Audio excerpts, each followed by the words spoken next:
स्वागत है आपका एक और नए बेहतर वीडियो में। दोस्तों, आज हम लेकर आए हैं मोस्ट इम्पोर्टेंट हिंदी के निबंध जो एग्ज़ाम में हर साल ये पूछे जाते हैं। तो आज हम लेकर आए हैं 5 ऐसे निबंध जो हर साल ये बोर्ड एग्ज़ाम में आना ही आना है रहता है। ये इतने इम्पोर्टेंट है कि अगर आप इसको तैयार कर लेंगे तो आपके जो 9 नंबर हैं वो पक्के हो जाएंगे। दोस्तों, वीडियो को स्किप मत करना, पूरा देखना वीडियो को। आज हम आपको निबंध को कैसे लिखेंगे और कौन कौन से निबंध इम्पोर्टेंट है ये सब आपको हम बताने वाले हैं। पहला हमारा है निबंध आतंकवाद। आतंकवाद समस्या एवं समाधान। ये निबंध काफ़ी इम्पोर्टेंट है और ये हर साल देख लीजिए 2013, 15, 17 और 18 में भी ये पूछा जा चुका है दोस्तों। तो हम आपको ये बताएंगे कि इस निबंध को ज़रूर तैयार करके जाएं। अगला हमारा निबंध है। अच्छा, निबंध को हम कैसे लिखेंगे आइए इसके बारे में भी जान लेते हैं। निबंध को लिखने के लिए इन 8 हेडिंगों से या 8 पॉइंट के माध्यम से एक निबंध को लिखा जाता है, तैयार किया जाता है निबंध को। तब हमारे 9 नंबर जो मिलने होते हैं वो हमें मिलते हैं। पहला हमारा है प्रस्तावना, दूसरा है आतंकवाद का क्या अर्थ है, तीसरा है आतंकवाद एक विश्वव्यापी समस्या, भारत में आतंकवाद, पांचवा जिम्मेदार कौन है इसके, आतंकवाद के विविध रूप, सातवां है आतंकवाद का समाधान और आठवां जो लास्ट पॉइंट है वो उपसंहार है। तो दोस्तों, इन 8 पॉइंट को मिलाकर निबंध को लिखा जाता है। आइए अगला हम देखते हैं कि कौन सा हमारा मोस्ट इम्पॉर्टेंट है। और आप बिल्कुल चिंता ना करें, आगे हम वीडियो में आपको निबंध को एक पूरा फुल कैसे लिखेंगे अलग अलग पॉइंट्स में हमने लिख कर लाया हुआ हूँ, तो आगे हम वीडियो में बात करेंगे। पहले हम इम्पॉर्टेंट हेडिंग निबंध को देख लेते हैं कि हमारे कौन कौन से इस साल के इम्पॉर्टेंट निबंध हैं। दूसरा हमारा निबंध है विज्ञान वरदान या अभिशाप। दोस्तों, ये भी काफ़ी इम्पोर्टेंट है और इस बार बोर्ड एग्ज़ाम में आने की इसकी बहुत ही हाई चांस है, तो आप इसको भी तैयार करके ज़रूर जाएं। अगला हमारा निबंध है मेरे प्रिय कवि।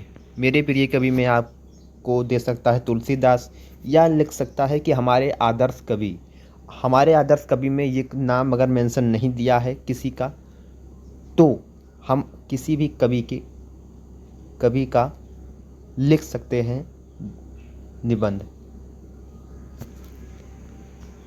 अगला हमारा है जनसंख्या वृद्धि। ये 100% है कि इस बार ये ज़रूर पूछेगा जनसंख्या वृद्धि पर। हमारा ये निबंध जो है ये आने का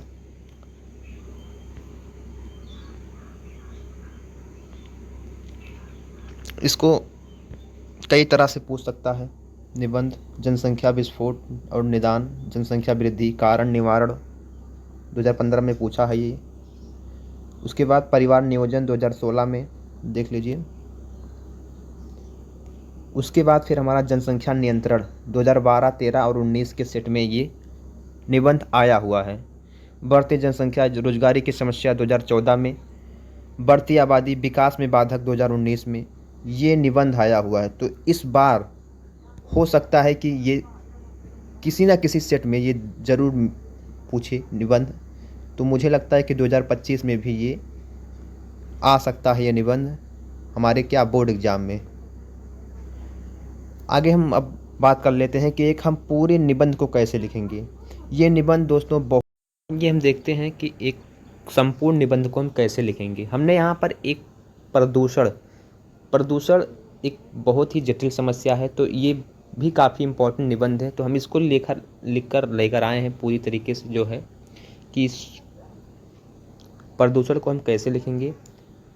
पहले हमने आपको बताया था कि प्रस्तावना लिखेंगे। प्रस्तावना में हमें क्या लिखना है, जो हमें चारों ओर से प्रवृत्त किए हुए हैं वही हमारा क्या है, पर्यावरण है। इस पर्यावरण के प्रति जागरूकता आज की प्रमुख आवश्यकता है क्योंकि यह प्रदूषित हो रहा है। प्रदूषण की समस्या प्राचीन एवं मध्यकालीन भारत के लिए अज्ञात थी। यह वर्तमान युग में हुई औद्योगिक प्रगति एवं प्रगति के निर्माण के फलस्वरूप उत्पन्न हुई है। आज इतने आज इसने इतना विकराल रूप धारण कर लिया है कि इसे मानवता के विनाश का संकट उत्पन्न हो गया है। मानव जीवन मुख्यतः स्वच्छ वायु और जल पर निर्भर है, किंतु यदि ये दोनों ही दूषित हो जाएं, तो मानव के अस्तित्व को ही भय पैदा होना स्वाभाविक है। दोस्तों, इतना हम लिखने के बाद आगे हम क्या लिखेंगे? अतः इस भयंकर समस्या के कारणों एवं उनके निराकरण के उपायों पर विचार करना मानव मात्र के हित में है। ध्वनि प्रदूषण पर अपने विचार व्यक्त करते हुए नोबेल पुरस्कार विजेता रॉबर्ट कोच ने क्या कहा है? एक दिन ऐसा आएगा जब मनुष्य को स्वास्थ्य के सबसे बड़े शत्रु के रूप में निर्दयी शोर से संघर्ष करना पड़ेगा। लगता है कि वह दुखद दिन आ गया है। प्रस्तावना में हम अपने बारे में खुद से भी कुछ लिख सकते हैं, जरूरी नहीं कि जो मैंने बोला है वही लिखें। आगे हम अब क्या करेंगे? प्रदूषण का अर्थ। प्रस्तावना लिखने के बाद हम क्या करेंगे? प्रदूषण के बारे में कुछ बताएंगे। प्रदूषण का क्या अर्थ है?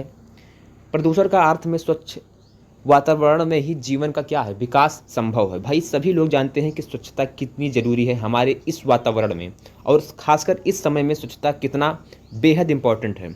पर्यावरण का निर्माण प्रकृति के द्वारा किया गया है। प्रकृति द्वारा प्रदत्त पर्यावरण जीवनधारियों के अनुकूल होता है, जीवधारियों के अनुकूल होता है। जब इस पर्यावरण में किन्हीं तत्वों का अनुपात इस रूप से बदलने लगता है कि जिसका जीवधारियों के जीवन पर प्रतिकूल प्रभाव पड़ने की संभावना होती है, तब कहा जाता है कि पर्यावरण प्रदूषण हो रहा है। ठीक है, प्रदूषण के अर्थ में हम ऐसे कुछ लाइनों को लिखेंगे, आप वीडियो में देख लीजिए और इसको इसी तरह से अपने दिमाग में फिट कर लीजिए। जरूरी नहीं कि कॉपी पेस्ट ही निबंध को करें, अपने बारे में खुद से भी प्रदूषण के बारे में बता सकते हैं कि क्या अर्थ होते हैं प्रदूषण के और प्रदूषण क्या है। आगे हम बात करते हैं प्रदूषण के प्रकार। भाई प्रदूषण भी कई प्रकार के होते हैं, वायु प्रदूषण, जल प्रदूषण और ध्वनि प्रदूषण। पहले देख लेते हैं हम वायु प्रदूषण क्या है। वायु प्रदूषण में हम लिखेंगे क्या? वायु जीवन का अनिवार्य स्रोत है। प्रत्येक प्राणी को स्वस्थ रूप से जीने के लिए शुद्ध वायु की आवश्यकता है। भाई सभी जानते हैं, और आज हमारे इस पृथ्वी में जो व्यक्ति है, जो मनुष्य है, उसको भी शुद्ध वायु की कितनी आवश्यकता है, आप लोगों को इसके बारे में काफ़ी जानकारी है, जिस कारण वायुमंडल में इसका विशेष अनुपात होना आवश्यक है। जीवधारी सांस द्वारा ऑक्सीजन ग्रहण करता है और कार्बन डाइऑक्साइड छोड़ता है। पेड़ पौधे कार्बन डाइऑक्साइड लेते हैं और ऑक्सीजन प्रदान करते हैं। पेड़ पौधे हमें क्या करते हैं? ऑक्सीजन देते हैं, और हम उनको कार्बन डाइऑक्साइड हम छोड़ते हैं और ऑक्सीजन को ग्रहण करते हैं। बस बट पेड़ क्या है? हमारा अपोजिट वर्क करता है। वो क्या कर रहा है? ऑक्सीजन को दे रहा है और कार्बन डाइऑक्साइड को ले रहा है। परंतु मनुष्य की अज्ञानता और स्वार्थी प्रवृत्ति के कारण आज वृक्षों का अत्यधिक कटाव हो रहा है। घने जंगलों में ढके पहाड़ आज नंगे दिख पड़ते हैं। इससे ऑक्सीजन का संतुलन बिगड़ गया है और वायु अनेक हानिकारक गैसों से प्रदूषित हो गया है। इसके अलावा कोयला, तेल, धातु कणों तथा कारखानों की चिमनियों के धुएं से हवा में अनेक हानिकारक गैसें भर गई हैं। प्राचीन इमारतों, वस्त्रों, धातुओं तथा मनुष्य के फेफड़ों के लिए अत्यंत घातक है। देश की राजधानी दिल्ली में आपने देखा कि क्या हालत है। गाड़ियों और औद्योगिक संयंत्रों से निकलने वाले धुएं से आंखें ही जलने लगती हैं। आप लोगों को दिल्ली के बारे में तो पता है कि वहाँ पर प्रदूषण कितना ज़्यादा है, लोगों के लिए वहाँ कितना खतरा है प्रदूषण से। साथ ही फेफड़ों भी काली की खतरनाक महीन परत से ढक जाते हैं। जल प्रदूषण दूसरा हमारा लिखेंगे हम क्या? जल प्रदूषण। जल प्रदूषण के बारे में इसी तरह हम बताएंगे, कुछ लाइनें चलो हम आपको बता ही देते हैं। आप लोग इसको अपनी तरफ से कुछ भी लिखने का प्रयास करें। जरूरी नहीं कि निबंध को हम एक रटना नहीं है, समझना है केवल निबंध को, कि हम समझकर कैसे एग्जाम में उसको लिखें और हमें पूरे के पूरे नंबर हमें मिल जाएं। जीवन के अनिवार्य स्रोत के रूप में वायु के बाद प्रथम आवश्यकता जल की ही होती है। जल को जीवन कहा जाता है। जल का शुद्ध होना स्वास्थ्य जीवन के लिए बहुत आवश्यक है। देश के प्रमुख नगरों, बड़े बड़े नगरों के गंदे नाले तथा सीवरों की नदियों को जोड़ा जाता है। विभिन्न औद्योगिक व घरेलू स्रोतों से नदियों व जल स्रोतों से दिनों दिन प्रदूषण पनपता जा रहा है। तालाब, पोखरों व नदियों में जानवरों को नहलाना, मनुष्यों एवं जानवरों के मृत शरीर को जल में प्रवाहित करना आदि ने जल प्रदूषण में बेतहाशा वृद्धि की है। कानपुर, आगरा, मुंबई, अलीगढ़ और न जाने कितने नगरों के कल कारखानों का कचरा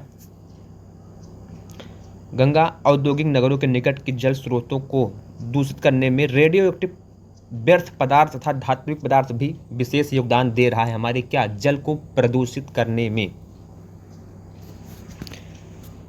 कुछ इस प्रकार से हम लिखेंगे जल प्रदूषण के बारे में। अगला हम बात कर लेते हैं ध्वनि प्रदूषण। ध्वनि प्रदूषण क्या है? ध्वनि प्रदूषण आज की एक नई समस्या है। इसे वैज्ञानिक प्रगति ने पैदा किया है। मोटर कार, स्कूटर जो आजकल शादियों में बज रहे हैं, डीजे, ये क्या है? एक प्रकार की हमारी क्या है? ध्वनि प्रदूषण ही है। ध्वनि प्रदूषण में हम कुछ इस तरह से कुछ लाइनों को लिखेंगे। आगे बढ़ते हैं। रेडियोधर्मी प्रदूषण क्या है?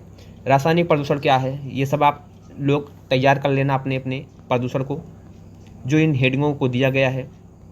उसके बाद प्रदूषण की समस्या और उसकी क्या हानियां हैं, हानियों के बारे में लिखेंगे, ठीक है। उसके बाद हम क्या करते हैं, उसके बाद हम समस्या और समाधान को लिखेंगे।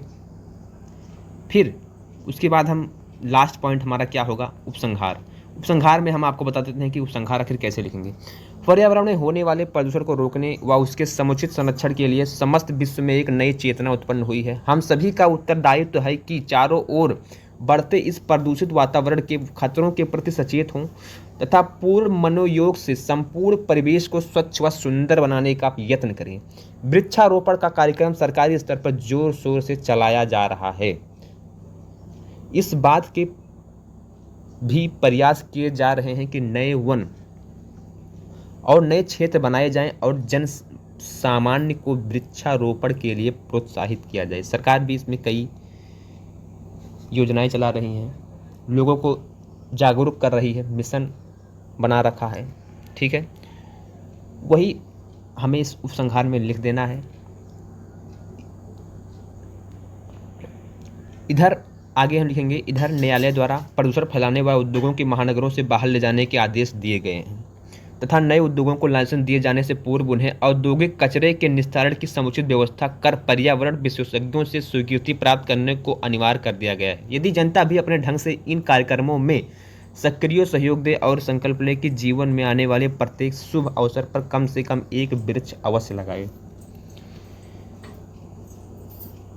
तो निश्चित ही हम प्रदूषण के दुष्परिणामों से बच सकेंगे और आने वाली पीढ़ी को इसकी काली छाया से बचाने में समर्थ हो सकेंगे। उपसंहार में हमें बस इतना ही लिखना है दोस्तों। तो आई होप आपको ये आज पता चल गया होगा कि हम निबंध को कैसे लिखेंगे। हमने अलग अलग पॉइंट्स में, अलग अलग बिंदुओं में आपको समझाने का प्रयास किया है, आपको प्रयास किया है और बताया है कि कैसे हम लिखेंगे।